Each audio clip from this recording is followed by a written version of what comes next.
আমাৰ খবৰ দিও কোনটো 11 এৰ एग्जाम সোনকালে দিব অকনমান হলে 12 এৰ কাৰণে প্ৰিপাৰেচন গন্ডগোল কৰি দিলে নহয় 12 এৰ প্ৰিপাৰেচনৰ কাৰণে 9 1 মত পোৱা যায় কাৰণে অকনমান সোনকালে কৰিব তাহলে তদক সব এনে পাস করাই দিন ঠিক আছে থ্যাংক ইউ মামা থ্যাংক ইউ ও মামা আমার খবর দিও কোনটো 11 এর एग्जाम সোনকালে দিব অকনমান হলে 12 এর কাৰণে প্ৰিপাৰেচন গন্ডগোল কৰি দিলে নহয় 12 এৰ প্ৰিপাৰেচনৰ কাৰণে 9 1 মত পোৱা যায় কাৰণে অকনমান সোনকালে কৰিব তাহলে তদক সব এনে পাস করাই দিন ঠিক আছে থ্যাংক ইউ মামা থ্যাংক ইউ ও মামা আমার খবর দিও কোনটো 11 এর एग्जाम সোনকালে দিব অকনমান হলে 12 এর কাৰণে প্ৰিপাৰেচন গন্ডগোল কৰি দিলে নহয় 12 এৰ প্ৰিপাৰেচনৰ কাৰণে 9 1 মত পোৱা যায় কাৰণে অকনমান সোনকালে কৰিব তাহলে তদক সব এনে পাস করাই দিন ঠিক আছে থ্যাংক ইউ মামা থ্যাংক ইউ ও মামা আমার খবর দিও কোনটো 11 এর एग्जाम সোনকালে দিব অকনমান হলে 12 এর কাৰণে প্ৰিপাৰেচন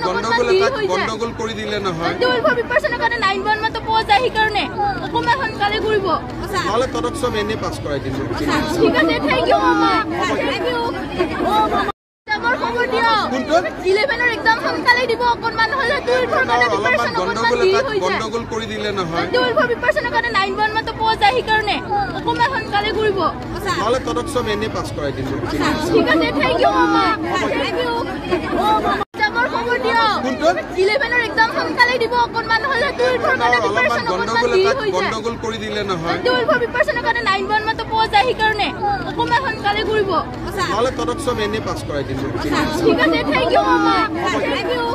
ও মামা